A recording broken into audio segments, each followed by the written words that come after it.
مرد اور عورت کی نماز کا فرق۔ عورتیں بھی اسی طرح نماز پڑھیں جیسے نماز پڑھنے کا طریقہ ابھی بیان کیا گیا ہے، لیکن چند چیزوں میں مرد اور عورت کی نماز میں فرق ہے، وہ نیچے لکھی جاتی ہیں۔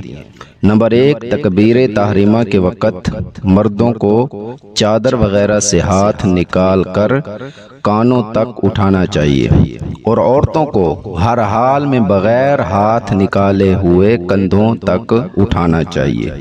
نمبر 2، تکبیر تحریمہ کے بعد مردوں کو ناف کے نیچے ہاتھ باندھنا چاہیے اور عورتوں کو سینے پر۔ نمبر 3، مردوں کو دائیں ہاتھ کی چھوٹی انگلی اور انگوٹھے کا حلقہ بنا کر بائیں ہاتھ کی کلائی کو پکڑنا اور باقی 3 انگلیوں کو بائیں کلائی پر بچھا دینا چاہیے اور عورتوں کو دہنی ہتھیلی بائیں ہتھیلی کی پشت پر رکھنا چاہیے۔ مردوں کی طرح حلقہ بنا کر بائیں ہاتھ کو نہ پکڑنا چاہیے۔ نمبر 4، مردوں کو رکوع میں اچھی طرح جھکنا چاہیے کہ سر اور پشت برابر ہو جائیں اور عورتوں کو صرف اس قدر جھکنا چاہیے کہ جس سے ان کے ہاتھ گھٹنوں تک پہنچ جائیں۔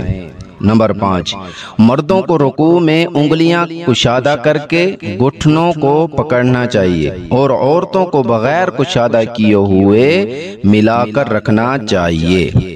نمبر 6، مردوں کو حالت رکوع میں کونیاں پہلو سے علیحدہ رکھنی چاہیے اور عورتوں کو ملی ہوئی رکھنی چاہیے۔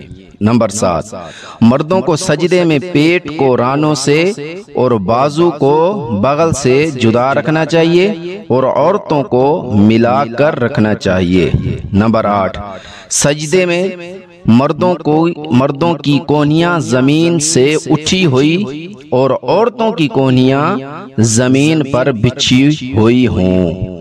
نمبر 9، مردوں کو سجدے میں دونوں پاؤں انگلیوں کے بل کھڑے رکھنے چاہیے مگر عورتیں دونوں پاؤں دہنی طرف کو نکال دے۔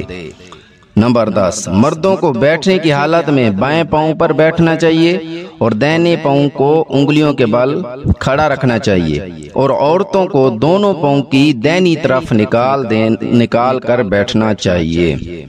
نمبر 11، عورتوں کو کسی بھی وقت بلند آواز سے قرائت کرنے کا اختیار نہیں بلکہ وہ ہر وقت آہستہ آواز سے قرائت کریں اور مردوں کے لیے بعض حالات میں بلند آواز سے قرائت پڑھنا واجب ہے اور بعض حالات میں جائز ہے۔